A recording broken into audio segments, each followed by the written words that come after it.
নমস্কার। আপনার যদি মেষ রাশি হয় কিংবা যদি মেষ লগ্ন হয়, তাহলে আজকের পর্বটা আপনার জন্য খুবই গুরুত্বপূর্ণ ও বিশেষ হতে চলেছে। মেষ রাশি কিংবা মেষ লগ্ন সবার ক্ষেত্রেই মঙ্গলের একটা বিশেষ ভূমিকা থাকে। কারণ কি, মঙ্গল আপনার রাশি বা লগ্নের অধিপতি। তো মঙ্গল যদি ভালো পজিশনে থাকে বা মঙ্গলের অবস্থান যদি ভালো হয়, সে যদি সঠিক বলবত্তায় থাকে, তাহলে সেক্ষেত্রে আপনার জীবনে একটা সবসময় ভালো প্রভাব থাকবে। কারণ কি, মঙ্গল আপনার রাশি বা লগ্নের অধিপতি এবং আপনার জীবনের সমস্ত ক্ষেত্রেই মঙ্গলের ভূমিকা খুব গুরুত্বপূর্ণ। এবার প্রশ্নটা হলো, মঙ্গল যদি ভালো জায়গায় ট্রানজিট করে বা মঙ্গলের অবস্থান যদি সঠিক ক্ষেত্রে হয়, তখন কিন্তু আপনার জীবনেও অনেক দিক থেকেই ভালো প্রভাব থাকে। 20শে অক্টোবর পর্যন্ত মঙ্গল মিথুন রাশিতে অবস্থান করবে। এবার মিথুন রাশি হলো আপনার রাশি বা লগ্ন সাপেক্ষে তৃতীয় ঘর বা তৃতীয় ভাব, এবং সেই সঙ্গে মঙ্গল হলেন আপনার রাশির অধিপতি কিংবা লগ্নপতি এবং সেই সঙ্গে আপনার অষ্টমপতি। তাহলে এই অষ্টম ও রাশির সঙ্গে বা লগ্নের সঙ্গে তৃতীয় ঘর কানেক্টেড হচ্ছে এবং আরও 3টে জায়গায় মঙ্গল দৃষ্টি দিচ্ছে।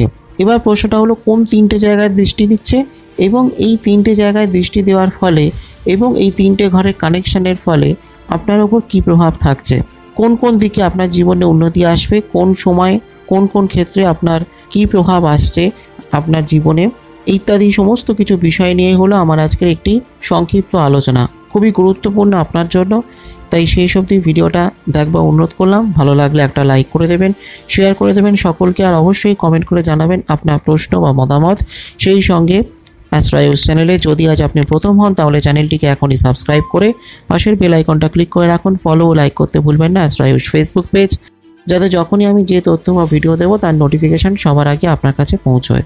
তাহলে মঙ্গল হলো আপনার এনার্জির কারক গ্রহ। মঙ্গলের আপনার মধ্যে যে এনার্জি রয়েছে, আপনি যে কাজ করছেন, পরিশ্রম করছেন, লড়াই করছেন, এই যাবতীয় কিছু কিন্তু মঙ্গলের একটা ভূমিকা রয়েছে এবং সেই সঙ্গে অনেক কিছু নেগেটিভ প্রভাবও কিন্তু আপনার জীবন থেকে কাটিয়ে দেয় মঙ্গলের এই এফেক্ট। এবার বিষয়টা হলো যে মঙ্গল আপনার তৃতীয় প্রবেশ করেছে, যিনি কিনা আপনার রাশির অধিপতি, বা যদি আপনার মেষ লগ্ন হয় তাহলে লগ্নপতি এবং সেই সঙ্গে অষ্টমপতি। অষ্টম ঘর হয়ে গেল আপনার মারক স্থান এবং সেই সঙ্গে আপনার ধন সম্পদের জায়গা, স্থাবর অস্থাবর সম্পত্তি, প্রপার্টি, গাড়ি বাড়ি সম্পত্তির জায়গা, সেই সঙ্গে রিসার্চ ওরিয়েন্টেড পড়াশুনো বা অকাল্ট সায়েন্স ইত্যাদি সমস্ত কিছু ক্ষেত্র হলো এই অষ্টম ঘর। এবার কী হচ্ছে না, আপনার রাশি অধিপতি ও অষ্টমপতি তিনি তৃতীয় ঘরে গিয়ে অবস্থান করছেন। এবং মজার কথা হলো যে এই মিথুন রাশির মধ্যে কিন্তু একটি ওনার নিজস্ব নক্ষত্র আছে, সেটা হলো মৃগশিরা নক্ষত্র। তো মৃগশিরা নক্ষত্র আপনার জন্য অত্যন্ত শুভ এবং মৃগশিরা নক্ষত্র হলো মঙ্গলের নিজস্ব নক্ষত্র। ফলে মৃগশিরা নক্ষত্রের ওপর দিয়ে যখন যাবে তখন কিন্তু টাইমটা আরও বেটার হবে। এবার কি হচ্ছে না, তৃতীয় ঘরে বসে ইনি 3টে জায়গায় দৃষ্টি দিচ্ছেন। প্রথম দৃষ্টি পড়ছে আপনার দশমে গিয়ে।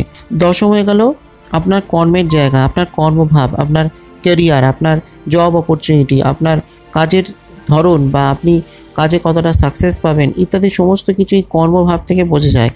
এবার এই প্রসঙ্গে একটা কথা বলে রাখা দরকার যে কর্মপতি কিন্তু একাদশে গিয়ে বক্রী হয়ে আছেন, অর্থাৎ আপনি উভয়েরই ফল পাবেন। শনিদেবেরও যেমন একটা ফল পাবেন এবং সেই সঙ্গে মঙ্গলেরও কিন্তু একটা ফল পাবেন, যেহেতু মঙ্গলের দৃষ্টি শনির ঘরেই পড়ছে। এবার সেই সঙ্গে কি হচ্ছে, আর একটা দৃষ্টি পড়ছে আপনার নবম ঘরে গিয়ে, যেটা হয়ে গেল আপনার ভাগ্যস্থানে গিয়ে। অতীব শুভ একটি ক্ষেত্র। আপনার ভাগ্যস্থানে মঙ্গলের দৃষ্টি আপনার ভাগ্যকে ত্বরান্বিত করবে, আপনার সময়কে আরও ভালো করবে, আপনার কর্মকে আরও সাকসেসফুল করবে। এবং যেহেতু কর্ম এবং ভাগ্য উভয়ের স্থানেই এনার দৃষ্টি, ফলে সেক্ষেত্রে আপনি আপনার কর্মে ভাগ্যের সহায়তা পাবেন, আবার কর্মের দ্বারা আপনি আপনার ভাগ্যের উন্নতি ঘটাতে পারবেন। তো এই দুটো ঘটনাই কিন্তু আপনার সাথে ঘটছে, ফলে অত্যন্ত শুভ আপনার জন্য এই দুটো দৃষ্টি। সেই সঙ্গে আর একটা দৃষ্টি পড়ছে আপনার ষষ্ঠে গিয়ে। ষষ্ঠ হয়ে গেল রোগ ঋণ রিপু শত্রুর জায়গা। ফলে সেক্ষেত্রে কি হচ্ছে না, আপনার মঙ্গলের দৃষ্টি যেহেতু পড়ছে এবং মঙ্গল যেহেতু আপনার রাশির অধিপতি বা যদি ধরা যেতে পারে লগ্নেরও অধিপতি, তো সেক্ষেত্রে কি দাঁড়াচ্ছে না, তখন যখন তার দৃষ্টিটা আপনার ষষ্ঠে পড়ছে, ফলে সেক্ষেত্রে শত্রু সংক্রান্ত সমস্যা আপনি কিন্তু সফল হতে পারবেন। অর্থাৎ শত্রু আপনার সামনে নত হবে, আপনার কোনো শত্রু আপনার কোনো প্রতিযোগী প্রতিদ্বন্দ্বী তারা কিন্তু আপনার সামনে নত হবে। সেটা যে কোনো ক্ষেত্রেই হোক, যদি আপনাকে কেউ অহেতুক ডিস্টার্ব করে, কোনো প্রবলেম ঘটায়, কোনো সমস্যা করে, কোনো আইনি কোনো সমস্যা হয় ইত্যাদি যদি কোনো প্রবলেম হয়, তাহলে সেই সমস্যারও সমাধান হতে পারে। আপনার শত্রু আপনার সামনে নত হতে পারে বা আপনার শত্রু আপনার মিত্রও হয়ে যেতে পারে। এবং সেই সঙ্গে কর্মজীবনে বা শিক্ষাক্ষেত্রে বা যে কোনো ক্ষেত্রে প্রতিযোগিতা অনেক সময় থাকে, তো সেই প্রতিযোগিতায় সেই কর্মে কিন্তু আপনি সাফল্য অর্জন করতে পারবেন। এটা হলো সবথেকে বড় প্লাস পয়েন্ট। তো মেষ রাশি বা মেষ লগ্নের জন্য কিন্তু এটা অত্যন্ত শুভ একটি ক্ষেত্র, যেখানে আপনার ষষ্ঠে দৃষ্টি পড়ছে। এবং এক্ষেত্রে আরও একটা জিনিস বলে রাখা দরকার যে দ্বিতীয় কিন্তু বৃহস্পতির অবস্থান রয়েছে এবং দ্বিতীয় ঘরে বসে বৃহস্পতির দৃষ্টিও কিন্তু সেই সঙ্গে আপনার অষ্টমে পড়ছে এবং আপনার দশমে পড়ছে এবং আপনার ষষ্ঠে পড়ছে। ফলে আপনার ষষ্ঠ এবং দশম এই দুটো ঘরে কিন্তু মঙ্গল বৃহস্পতি উভয়েরই কিন্তু দৃষ্টি পড়ছে। এটা হলো সবথেকে তাৎপর্যপূর্ণ বিষয়। এবং সেই সঙ্গে যে অষ্টমপতি যিনি আপনার তৃতীয় রয়েছেন, সেই অষ্টম ঘরেই কিন্তু বৃহস্পতির দৃষ্টি রয়েছে। ফলে এক্ষেত্রে কি দাঁড়াচ্ছে না, শুধুমাত্র মঙ্গলের প্রভাবই নয়, বৃহস্পতি মঙ্গল উভয়েরই একটি মিলিত প্রভাব কিন্তু চলবে এবং 20শে অক্টোবর পর্যন্ত কিন্তু এই ঘটনাটি চলবে। এই বিশেষ যোগ আপনার জীবনে কিন্তু থাকছে। ফলে আপনার রাশি বা আপনার লগ্ন যদি মেষ হয় তাহলে কিন্তু অনেক দিক থেকে উন্নতি লাভের সম্ভাবনা রয়েছে এবং অর্থনৈতিক ক্ষেত্রে বা অনেক ক্ষেত্রেই কিন্তু আপনি একটা ভালো ফল পাবেন। এবার প্রশ্নটা হলো ভালো ফল কোন কোন দিকে আসবে আর কোন কোন দিকে একটু সতর্ক হতে হবে। প্রথম কথা হলো যে আপনার শরীর স্বাস্থ্যর দিকটা কিন্তু ভালো থাকবে, হেলথের পার্টটা ভালো থাকবে। হ্যাঁ, একটু উত্তেজনা আসতে পারে আপনার মনের মধ্যে, যেহেতু মঙ্গলের তত্ত্ব হলো অগ্নিতত্ত্ব এবং মিথুনের তত্ত্ব হলো বায়ুতত্ত্ব। ফলে বায়ুতত্ত্বের ঘরে যখন অগ্নিতত্ত্বের কারক গ্রহ মঙ্গলের প্রবেশ হচ্ছে, ফলে সেক্ষেত্রে মঙ্গলের এনার্জি আর একটু কোথাও বৃদ্ধি পাচ্ছে, আগুনের তীব্রতাটা সেটা কোথাও গিয়ে বেড়ে যাচ্ছে। এটা হলো একটা সাবধান হওয়ার জায়গা। তো সে কারণেই আপনি একটু জল বেশি করে খাবেন। শরীরের উত্তেজনা বা মানসিক উত্তেজনা এগুলো কিন্তু একটু বাড়তে পারে, বডি টেম্পারেচার একটু বাড়তে পারে। তো সেই কারণে আপনাকে একটু সতর্ক হয়ে এই দিকটায় চলতে হবে। রিচ ফুড, জাঙ্ক ফুড এগুলো একটু কম খাবেন। তাছাড়া খুব একটা শারীরিকভাবে খুব একটা সমস্যা কিন্তু হবে না। এবার যেটা হচ্ছে কি না, আপনার কিছু আর্থিক উন্নতি ঘটতে পারে, অর্থাৎ অপ্রত্যাশিত কিছু আর্থিক উন্নতি কিন্তু আপনার ঘটতে পারে। বিশাল রকম কিছু আর্থিক উন্নতি কিন্তু আপনার জীবনে আসতে পারে এবং প্রচুর টাকা আপনি রোজগার করতে পারেন। বিভিন্ন সোর্স থেকে, একাধিক সোর্স থেকে কিন্তু আপনার অর্থ উপার্জন হতে পারে। এবং যেহেতু আপনার কর্মক্ষেত্রে দৃষ্টি থাকছে, ফলে আপনার প্রচেষ্টা আপনি সফলতা পাবেন। আপনি ধরুন চাকরি করছেন, তাহলে আপনি চাকরি পেতে পারেন। যদি আপনি ব্যবসা করতে চান, নতুন কোনো ব্যবসা করতে চাইছেন, তাহলে সেই ব্যবসাতেও আপনি সফলতা পাবেন। প্রচুর সফলতা আপনি পাবেন আপনার কর্মক্ষেত্রে। সেই সঙ্গে আপনার যে চেষ্টা, সেই প্রচেষ্টায় কিন্তু আপনি সফলতা লাভ করতে পারবেন। মঙ্গলের এই ট্রানজিট অত্যন্ত শুভ এবং যেহেতু ভাগ্যের স্থানে এনার দৃষ্টি থাকছে এবং ভাগ্যপতি যেহেতু আপনার দ্বিতীয় স্থানে রয়েছে অর্থাৎ বৃহস্পতি, ফলে সেক্ষেত্রে আপনি কিন্তু বহুবিধ অর্থ উপার্জন করতে পারবেন এবং ভাগ্যের সহায়তা কিন্তু আপনি লাভ করতে পারবেন। আপনি একজন প্রফেশনাল পার্সন হতে পারেন, আপনি একজন গৃহবধূ হতে পারেন, আপনি একজন শিক্ষার্থী হতে পারেন, আপনি একজন রিটায়ার্ড পার্সনও হতে পারেন। আপনি যেখানে যে প্রফেশনে যে অবস্থায় থাকুন না কেন, সব ক্ষেত্রেই ভাগ্যের সহায়তা প্রত্যেকটি মানুষের প্রয়োজন হয় এবং এক্ষেত্রেও কিন্তু আপনি ভাগ্যের সহায়তা পাবেন। এবং আপনি যদি কোনো কাজের মধ্যে থাকেন তাহলে তো খুবই ভালো সময়। আপনার কর্মক্ষেত্রে আপনি যে কাজই করুন না কেন, আপনি কিন্তু সব ক্ষেত্রেই একটা ভাগ্যের সহায়তা পাবেন। টাইম কিন্তু আপনার জন্য ফেভারে থাকবে এবং সেই সঙ্গে কি হচ্ছে না, আপনার আর্থিক ক্ষেত্রটা কিন্তু অনেকটাই ভালো হবে। টাকা পয়সা আপনি রোজগার করতে পারবেন এবং যদি আপনি কোথা থেকে ঋণ নিতে চান, কোনো ব্যাংক লোন নিতে চান, তাহলে কিন্তু আপনি ব্যাংক লোন পেয়ে যেতে পারেন। সেটা হতে পারে বাড়ির জন্য, হতে পারে বাড়ি কিছু কেনার জন্য হতে পারে। কারণ কি, যেহেতু আপনার অষ্টমপতি তৃতীয় রয়েছে এবং আপনার অষ্টম ঘরের ওপর দ্বিতীয় ঘরে থাকা বৃহস্পতির দৃষ্টি, সপ্তম দৃষ্টি পড়ছে, ফলে সেক্ষেত্রে আপনি কিন্তু বাড়ি সম্পত্তি ইত্যাদি কিন্তু পেতে পারেন। ধনসম্পদ প্রাপ্তির তৈরি করবার সম্ভাবনা আছে। আপনি কিছু বাড়ি করতে পারেন বা ধরুন কিছু জমি বাড়ি কিনতে পারেন, বা আপনার যদি কোনো রিয়েল এস্টেট বিজনেস থাকে তাহলে সেই বিজনেসগুলো ভালো হবে। অর্থাৎ জমি বাড়ি সংক্রান্ত কোনো ব্যবসা বাণিজ্য থাকলে সেগুলো কিন্তু ভালো হবে।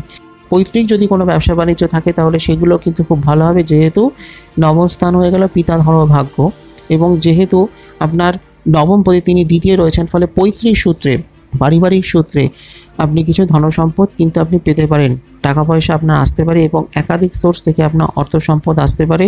এবং পৈতৃক কোনো সম্পত্তি নিয়ে, কোনো প্রপার্টি নিয়ে যদি কোনো আইনি কোনো সমস্যা হয়, কোনো ঝামেলা বিবাদ চলে, তাহলে সেগুলো কিন্তু কেটে যেতে পারে। টাইমটা কিন্তু অত্যন্ত শুভ একটি সময়। সেই সঙ্গে আপনি যদি কোনো রাজনৈতিক কোনো ক্ষেত্রের সঙ্গে যুক্ত থাকেন, আপনি যদি একজন সমাজসেবামূলক কাজ করেন, বা আপনি যদি একজন পপুলার ফেস হয়ে থাকেন, কোনো পরিচিত মুখ হয়ে থাকেন, তাহলে কিন্তু বলবো খুব ভালো সময়। তাহলে সেক্ষেত্রে আপনার পরিচিতি আরও বৃদ্ধি পাবে অনেকের মাঝে এবং আপনার নাম সুনাম এগুলো কিন্তু আরও বৃদ্ধি পাবে। এবং আপনি যদি কোনো কোম্পানিতে চাকরি করেন, কোনো কোম্পানির ম্যানেজারিয়াল পোস্টে বা কোনো কোম্পানিতে আপনি কোনো একজন টিম লিডার হিসেবে কাজ করছেন, বা ম্যানেজমেন্টকে দেখছেন, তাহলে কিন্তু খুব ভালো সময়। বা ধরুন কোনো গভর্নমেন্ট সেক্টরে আপনি যদি কোনো আর্মি, নেভি, পুলিশ ইত্যাদি প্রতিরক্ষা সংক্রান্ত কোনো ক্ষেত্রে যদি থাকেন, বা যদি আপনি একজন আইএএস, আইপিএস অফিসার হন, বা যদি একজন WBCS অফিসার হন, তাহলে কিন্তু ভালো সময়, ভালো উন্নতির সম্ভাবনা রয়েছে এবং এই সমস্ত ক্ষেত্রে যথেষ্ট উন্নতির সম্ভাবনা বা সময় কিন্তু থাকছে এবং বহুবিধ আপনি কিন্তু উন্নতি লাভ করতে পারবেন। কিন্তু হ্যাঁ, আরেকটা জিনিস, যে কিছু কিছু জায়গা কারোর সঙ্গে আপনার মতপার্থক্য হতে পারে। যেহেতু মঙ্গলের এনার্জিটা অনেক হাই, ফলে সেক্ষেত্রে আপনার মধ্যে একটা জেদ আসতে পারে, যে জেদটা একটা দিক থেকে অবশ্যই আপনার জন্য ভালো। কারণ কি, এই জেদ আপনার কর্মক্ষেত্রে অনেক উন্নতি ঘটাবে, আপনি যে কাজই করুন বা যে প্রফেশনে থাকুন। কিন্তু কিছু কিছু জায়গায় আপনার কর্মক্ষেত্রে হোক বা আপনার স্কুল কলেজে হোক বা আপনার পরিবারেও হতে পারে যে আপনার কিছু জেদ বা একগুঁয়ে মনোভাবের জন্য কিছু সমস্যা বা কিছু ভুল বোঝাবুঝি, তর্ক বিতর্ক এইগুলো হতে পারে। তাই চেষ্টা করুন ঠান্ডা মাথায় মানুষকে বোঝানোর এবং নিজেকেও শান্ত রাখুন। আর সবথেকে বড় কথা, যে আপনি ঠান্ডা মাথায় চললে সেটা আপনার জন্যই সবথেকে ভালো হবে। এবং মঙ্গলের এই এফেক্ট, এই ট্রানজিট আপনার জন্য অত্যন্ত শুভ এবং এই এফেক্টটা শুধুমাত্র সেপ্টেম্বর মাসেই থাকছে না, অক্টোবরেও কিন্তু থাকছে। আপনার বহুবিধ উন্নতি কিন্তু ঘটাবে। এবং সেই সঙ্গে কি হচ্ছে না, আপনি যদি ধরুন ব্যাংক লোন নিয়েছেন, টাকা পয়সা হয়তো ফেরত দিতে পারছেন না, এমন যদি কোনো সমস্যা হয়, তাহলে কিন্তু আপনি ব্যাংক লোনের টাকা ফেরত দিতে পারবেন। আবার ধরুন কোনো শত্রু আপনাকে ডিস্টার্ব করছে, সেটা আপনার কর্মক্ষেত্রে হতে পারে, বা ধরুন সেটা আপনার কোনো পড়াশোনার ক্ষেত্রে স্কুল কলেজে অনেক সময় হয়, বা নানান জায়গাতে অনেক সময় মানুষ শত্রুকে ডিস্টার্ব করে থাকে, শত্রুর দ্বারা মানুষ আক্রান্ত হয়ে থাকে। তো আপনার যদি এরকম কোনো সমস্যা হয় যে আপনার শত্রু আপনাকে ডিস্টার্ব করছে, নানান রকমভাবে সমস্যা ক্রিয়েট করছে, বা ধরুন কোনো আইনি কোনো সমস্যার মধ্যে দিয়ে চলছেন আপনি, তাহলে কিন্তু সেই সমস্যা অনেকটাই সমাধান হবে এবং আপনার শত্রু কিন্তু আপনার সামনে নত হয়ে যেতে পারে। এবং সেই সঙ্গে যেটা হলো যে মঙ্গল ও বৃহস্পতি উভয়েরই দৃষ্টি যেহেতু আপনার এই ষষ্ঠভাবে থাকছে, ফলে আপনার বহু রকম সমস্যায় কিন্তু আপনার নাশ হবে, শত্রু সংক্রান্ত বহু সমস্যা নাশ হবে। এবং যেহেতু ষষ্ঠে কেতু থাকছে, ফলে সেক্ষেত্রে কিছু প্রবলেম হয়তো আপনি ফেস করছেন, তো সেই ষষ্ঠে কেতু থাকার যে নেগেটিভ প্রভাবটা, সেই নেগেটিভ প্রভাবটাও কিন্তু হ্রাস পাবে। এবং এই সময় কিন্তু আপনার ষষ্ঠপতি বুধ, তিনিও কিন্তু খুব ভালো জায়গায় থাকছেন, আপনার ষষ্ঠ ঘরে রবির অবস্থান থাকছে এবং রবি বুধের বুধাদিত্য যোগ আপনার ষষ্ঠ ঘরে থাকছে, ফলে অতীব শুভ আপনার 6th হাউসটা হচ্ছে এবং আপনি বিভিন্ন প্রতিযোগিতায় কিন্তু সফলতা লাভ করতে পারবেন, বিভিন্ন কম্পিটিটিভ এক্সামে আপনি জিততে পারবেন। সেটা কোনো সরকারি চাকরির পরীক্ষা হতে পারে বা বেসরকারি চাকরির অনেক সময় বড় বড় পরীক্ষা হয়ে থাকে, তো সেই পরীক্ষায় আপনি সাকসেস পেতে পারেন এবং বহু উন্নতি কিন্তু আপনার আসতে পারে।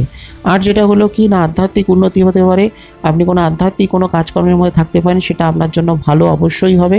কোনো ধর্মীয় স্থানে ভ্রমণ আপনার হতে পারে। আর সেই সঙ্গে হলো যে এই সময় চট করে কাউকে ধার দেবেন না, টাকা যদি ঋণ ধার দিতেই হয় তাহলে একটু লেখাপড়া করে তারপর দেবেন। তাছাড়া এই সময়টা কিন্তু অত্যন্ত শুভ আপনার কর্মজীবনের জন্য, আপনার কেরিয়ারের জন্য, সব দিক থেকেই। তো এটাই ছিল আমার আজকে সংক্ষিপ্ত আলোচনা। ভালো লাগলে একটা লাইক করে দেবেন, শেয়ার করে দেবেন সকলকে, আর অবশ্যই কমেন্ট করে জানাবেন আপনার প্রশ্ন বা মতামত। সেই সঙ্গে অ্যাস্ট্রো আয়ুষ চ্যানেলটিকে সাবস্ক্রাইব করে পাশের বেল আইকনটা ক্লিক করে রাখুন, ফলো লাইক করতে ভুলবেন না অ্যাস্ট্রো আয়ুষ ফেসবুক পেজ, যাতে আমার আগামী ভিডিওর নোটিফিকেশন সবার আগে আপনার কাছে পৌঁছয়। আসছি খুব শীঘ্রই আগামী পর্বে আরও কিছু নতুন তথ্য নিয়ে, ততক্ষণের জন্য নমস্কার।